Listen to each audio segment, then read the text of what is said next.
आज हम एक बहुत ही डायनामिक पर्सनालिटी, एक इंटरेस्टिंग पर्सनालिटी के बारे में बात करने वाले हैं, एरिस्टोटल के बारे में।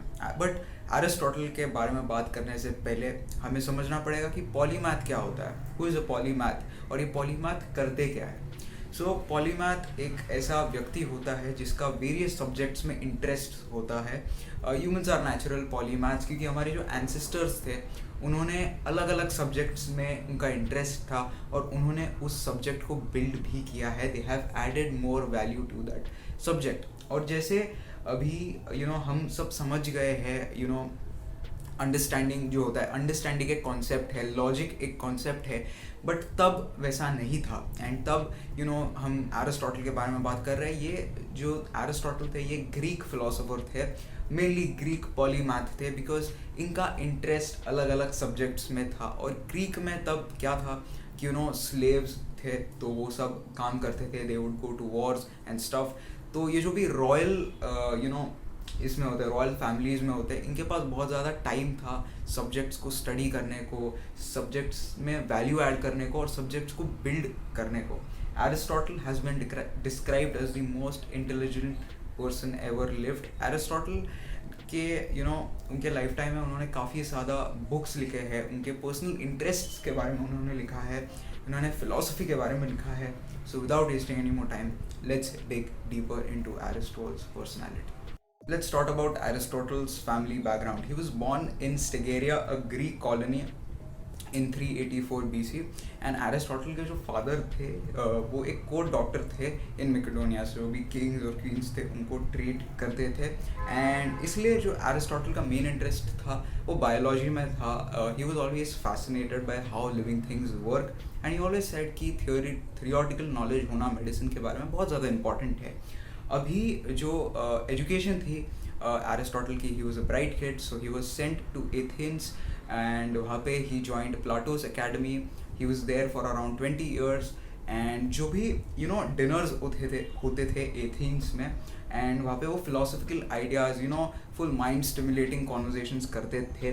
तो उसको कहते हैं सिम्पोजिया। सिम्पोजिया कहते हैं, सिम्पोजियम कहते हैं जो भी इंटेलेक्चुअल कॉन्वर्जेशंस होता है। लाइक इमेजिन एक डिनर हो रहा है एंड सब फिलोसोफर्स, बड़े बड़े लोग, इंटेलेक्चुअल लोग, they are sitting and having a nice conversations about philosophy, psychology, biology, anything that interests them.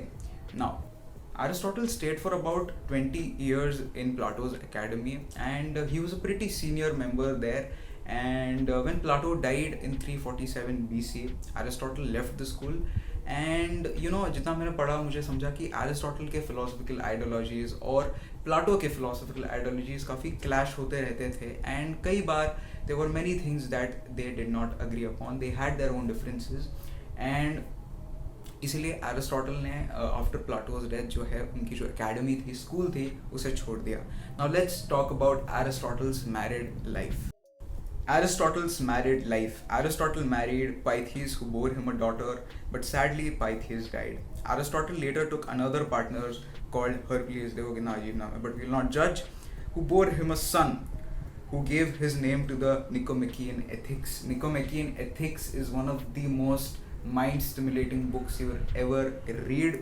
It is the best work of Aristotle.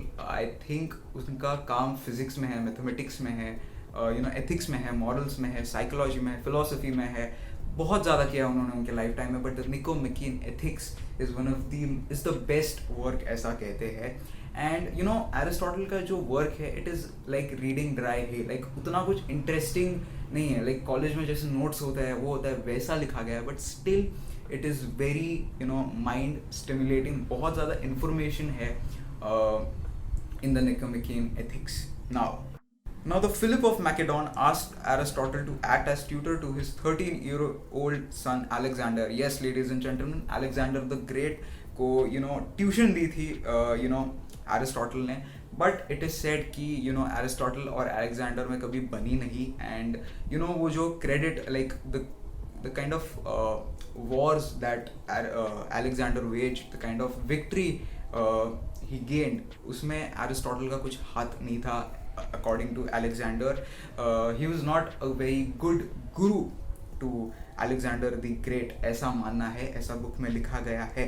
Now Aristotle founds the Lyceum. जैसे मैंने पहले कहा था कि प्लाटो की डेथ के बाद एरिस्टोटल ने जो है उनकी जो एकेडमी थी वो छोड़ दी थी, तो एरिस्टोटल ने खुद की एकेडमी चालू की. It was here at the Lyceum that Aristotle lived and worked for the next 12 years, overseeing the work of scholars and researchers and providing teaching.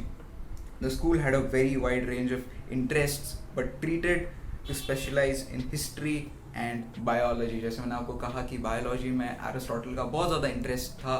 He was always fond of how living things work. So this was chapter 1, Introduction to Aristotle. In the near future, we are going to break down every single thing that Aristotle has, made complex, or it seems complex. We are going to talk about the ultimate reality. We are going to talk a lot about paradoxes, all the work that he has done. We are going to talk a lot about the Nicomachean ethics, and we are going to talk a lot about the other philosophers also, Plato, Aristotle. There are a lot of philosophers. Greek में philosophers ही भरे पड़े हैं. So अगर आपको ये video अच्छा लगा तो please share this video and get ready for some heavy content. This was just the introduction. A lot of heavier content is coming in. Thank you everyone. AVR is signing off.